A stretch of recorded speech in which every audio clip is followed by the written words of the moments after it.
কোটা নিয়ে আন্দোলন, লাভ নাকি ক্ষতি? কয়েকদিন ধরেই সরকারি চাকরিতে কোটা সংস্কারের দাবিতে আন্দোলন হচ্ছে। এই আন্দোলন কতটুকু যৌক্তিক? যারা কোটা সংস্কারের আন্দোলন করছেন, আপনারা কি একবার ভেবেছেন কেন এই কোটা পদ্ধতি? ৩০ লক্ষ প্রাণের বিনিময়ে যে রক্তিম লাল সবুজের পতাকা আমরা পেয়েছি, যারা আমাদের এই স্বাধীনতা এনে দিয়েছেন, আমাদের ভুলে গেলে চলবে না। তাদের রক্তে আজকে আমরা স্বাধীন দেশে বসে কোটার বিপক্ষে আন্দোলন করতে পারছি। সেই মুক্তিযোদ্ধার সন্তানদের ও সমাজে শারীরিকভাবে অক্ষম, পিছিয়ে পড়া জনগোষ্ঠীকে এগিয়ে নেওয়ার উদ্দেশ্যেই কোটা পদ্ধতি। কোটা সংস্কার আন্দোলনকারী মেধাবী ছাত্র ছাত্রীদের দেখে মনে হচ্ছে প্রতিবাদ নয়, এক প্রকার প্রতিরোধ শুরু করে দিয়েছে। প্রশ্ন হলো, কোটা সংস্কার এত ভালো একটা পদক্ষেপ, সবার কাছে প্রশংসিত হবার কথা, সেখানে সমালোচিত হচ্ছে কেন? আমাদের দেশে বর্তমানে মুক্তিযোদ্ধা পরিবার 2 লাখের মতো।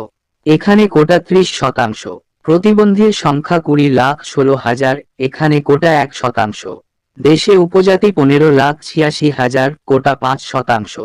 দেশে নারীর সংখ্যা প্রায় অর্ধেক, অর্থাৎ 8,50,00,000, কোটা 10%।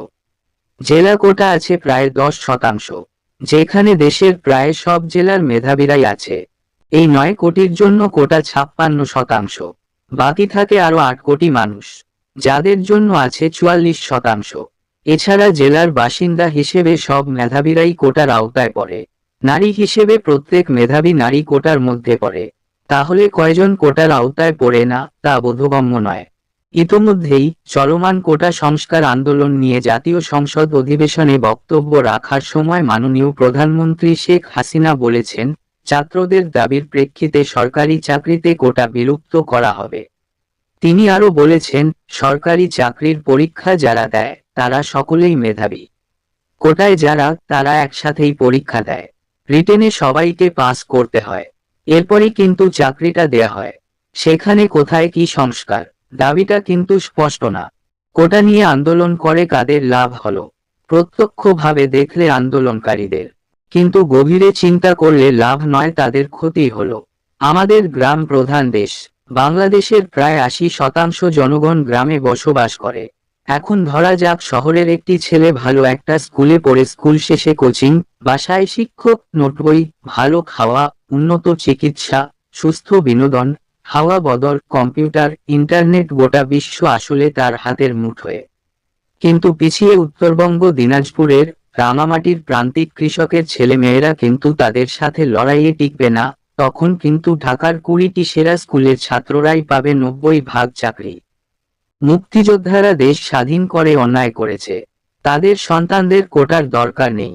75-এর পর 21 বছর তারা বঞ্চিত ছিল, আবারও বঞ্চিত থাকবে। কিন্তু মেধার জোরে যখন একজন যুদ্ধাপরাধীর সন্তান, স্বাধীনতা বিরোধীর ছেলে যখন চাকরি পাবে, চৌকস আমলা হবে, দেশটা কিন্তু তার মতোই চালাবে। মনে রাখবেন, দেশের ষড়যন্ত্রকারীরাও মেধাবী। এই আন্দোলন থেকে একটি বিশেষ গ্রুপের পক্ষ থেকে কেবল মুক্তিযোদ্ধা কোটাকে টার্গেট করে বক্তব্য দেওয়া ও মুক্তিযুদ্ধের চেতনাবিরোধী একটি বিশেষ শ্রেণী আন্দোলনে সক্রিয় হয়ে ওঠার অভিযোগও উঠেছে।